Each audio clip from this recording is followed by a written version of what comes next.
Right then, let's talk about Sekou Kone. United fans love a good wonder kid story. The next breakout star lighting up Old Trafford.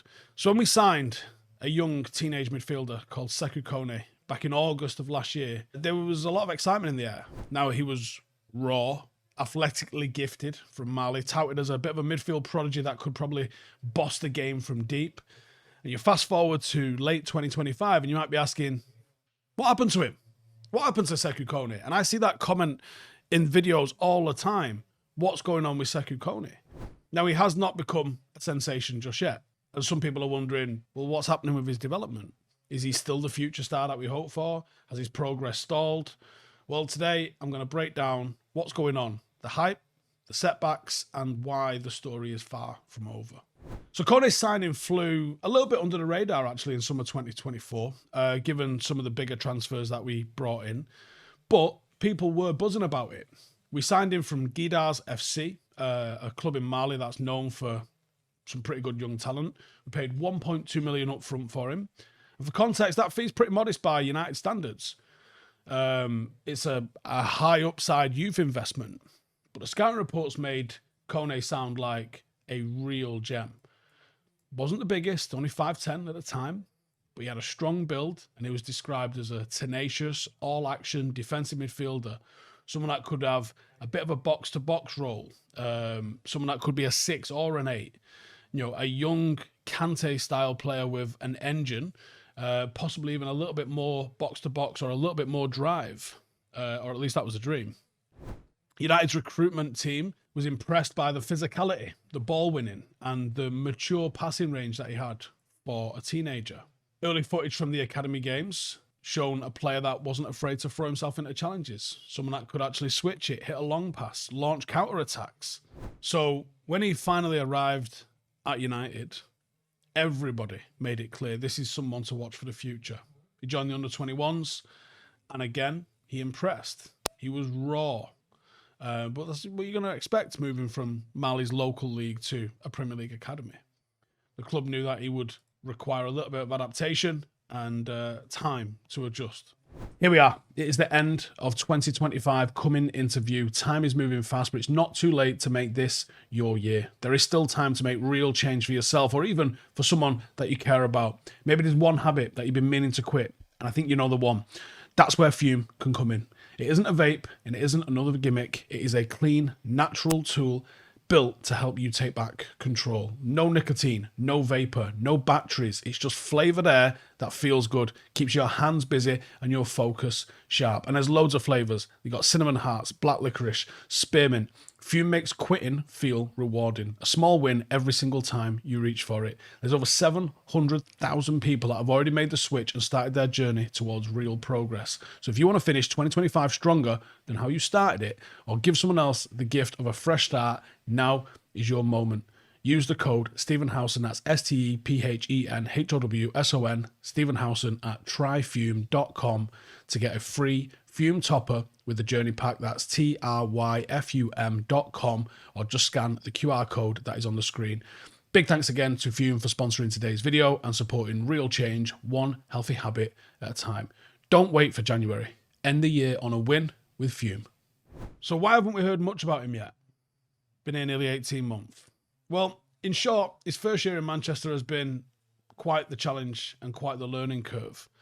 The talent is absolutely there, but I think a combination of adaptation, some bad luck has really slowed down his rise. There was a cultural and language adjustment. He is a francophone. Mali is a French-speaking country. He arrived in England and couldn't speak English. So being 18, thousands of miles from home, suddenly having people screaming at you in a language you don't understand, it's pretty tough. So United recognised that and they put special measures in place. Some academy staff learnt basic French so they could communicate with him better. The club paired him with a mentor, former pro Tony Rowe, who helped him navigate life locally and some of the nuances of English football culture. Those steps really helped to settle Kone in. But on the pitch, the differences in intensity and play style were starting to show a little bit. Now, he is physical and there was some decision-making issues. He isn't undersized, but he's still been filling out his frame. United coaches reckon that he needed to add some muscle in order to compete with some of the bigger opposition in midfield duels. So last season with the 21s, that's what they did. And there were some moments where the quickness and the aggressive tackling stood out, but there was moments where we've seen him get muscled off the ball or made a rash decision under pressure. That's not unusual. You've got to allow players to make mistakes. But it seemed like he was taking a little bit of time to adjust to the speed of English football. Now, he was improving week in, week out, and he was learning to hold his position, know when to burst forward. Both teammates and coaches both came out and said, you can see why he's been signed. There's some lung-busting trackbacks. There's some great drives with the ball. There's clever one-touch passes to break through lines. Put it this way, the potential was always there, but the consistency wasn't. And then just as he was finding his feet, he got injured. He had a bit of a freak injury that totally halted his progress. During an under-21 match, he's gone up for a header and he's had a bit of a bad collision, suffering a fractured eye socket. It's one of those weird fluke injuries that you get. You don't really see him in training ground games, but he's ended up fracturing his eye socket. Serious enough that he required surgery from it, and it's kept him sidelined for nearly 3 months. Bit of a blow at probably the worst time for him. It was supposed to be the season that we expected him to push on. You know, we saw him in the post-season friendlies out in the Far East where he did look pretty tasty. If raw is the only word I can think of that really suits him. But he's been stuck in recovery mode, not able to train properly while everyone else continues development. However, fast forward to recent weeks and recovery from the eye socket fracture has gone as planned and he's been cleared for light training. Amrim and the staff have been impressed with both the attitude and his application. The fact that he's shown up to pre-season camp, eager to learn, caught the eye, and his performances in training have been strong enough that Amrim started to involve him with the senior squad. There was some talk about him getting involved in matchday squads early season. He did make the bench 3 times towards the back end of last season, but he hasn't made his debut yet. All of that momentum got paused by the injury. Since he's returned to full contact training, there's a bit of optimism around him. He's been eased into some match situations. He's been getting a couple of minutes in the 21s. We saw him in the EFL Trophy where he got on the pitch, first time since post-injury, just for the final seconds. Wasn't a lot, but I think it was huge. Kone's back. Get to see him add to that development. The real splash, I think, came a week later. Despite having not played at club level, he was called up to Mali's under-23 national team. I think that's a sign that Mali, at least, are definitely looking at him. And they had 2 friendly matches against Indonesia's 23 side. United gave Kone the green light to go. He saw it as a chance to go and get some more minutes, some game time. In the first friendly, he came off the bench, played 30 minutes, shook off a little bit of rust. And in the second match, he started. And in the second match, I think he really seized the opportunity. He opened the scoring, had a bit of a poacher's goal from close range, from a low cross. Some pretty good striking instincts, I would say.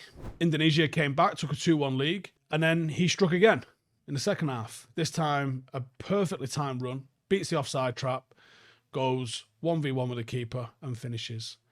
2 goals and a 2-2 draw is how it finished. Not a bad way to return. The exact sort of performance that reminds everybody why there was hype about him in the first place. We saw speed, we saw strength, we saw composure in front of goal, we saw a bit of an X factor. He looked like a class above everybody else in that game. And even though it was only an under-23 friendly, the way he took his goals shown that he is levels above everybody else that was on the pitch.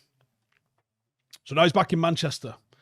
And I don't think that brace for Mali went unnoticed. There is growing chatter around the academy that he is ready for a bigger challenge soon, which brings us to the next question. When does he get a go? Or does he have to go on loan? With January looming, United are going to have a decision to make. Try and develop him with the 21s, maybe the occasional bit of first team training, maybe the occasional substitute appearance, or send him for some regular competitive action. When Kone first arrived, the plan was to loan him out sooner. There was a lot of talk that United considered sending him to Lausanne in Switzerland, obviously which is an Ineos club, and that logic made sense. Lausanne is in the French-speaking part of Switzerland, which would have made the language barrier almost not an issue. United's staff decided to keep him at Carrington for at least a bit longer, believing that he'd probably benefit from learning under some of the coaches at Carrington rather than going out on loan just yet. Now he's lost a bit of that time due to injury. The loan question appears back on the agenda for January 2026. So is a loan the right move for him? On one hand, he needs game time. He needs to be challenged. He's 19. He's yet to play a senior competitive minute for Manchester United. The club isn't at the moment in the habit of throwing untested teenagers into Premier League action, or even proven midfielders into Premier League action. And with United out of European competition, I just don't see where he would get a debut this season. A loan to a smaller club, he might get 15, 20 full games in the second half of the season. Maybe even keep him in England, keep him at Carrington once a week, Championship, League One, someone like that. There's also the case to be made where you don't send him on loan. The club's invested quite a lot into integrating him. They've even had senior players mentoring him. He gets to train every day alongside the likes of Casemiro. It's probably invaluable. And if we did suffer injuries, he might actually be closer to that surprise debut than people realise, especially considering, he's probably like 5th choice senior midfielder at the moment. Quite a bit down the pecking order, but you never know what would happen if there's a crisis. Another factor is finding the right loan. A stint in a French-speaking environment, Ligue 1, the Swiss League, could ease off some of the off-field stress for him, but you've got to find the right club. And I don't know if the level would be anywhere near as high as the English Championship that you could send him. The latest reports reckon that United are going to entertain loan offers for him in January. But we have to be strategic about this. I don't think you can just send him anywhere. I think you want a club that we know he's going to play. He's going to play in the right position. There's no point sending him if he's going to sit on the bench. Don't be surprised if he ends up at a club linked with Ineos or a championship side that can guarantee minutes. I think either of those would be pretty good options. But what do you guys think? Should we be worried that he hasn't made a splash yet? No, I don't think so. I think it's all about patience, but it is also about development. So I would like to see him go out on loan, see what he can really do in men's football. But let me know what you guys think in the comments, and I'll see you in the next one. Laters. Hey, thank you for watching the video. If you are new around these parts, then don't forget to subscribe. My channel is proudly supported by my community on Patreon. If you'd like to get a little bit of extra content, a Discord group, meetups, five-a-side games, weekly podcasts, behind the scenes, and even an occasional bit of transfer news as and when I get it, then for the price of a pint, you can show your appreciation for the content that we make and get some goodies for doing so as well. Check the link in the description or click the button right here. You'll also find all of my socials here too if you want to follow me on any of those platforms. Nice one.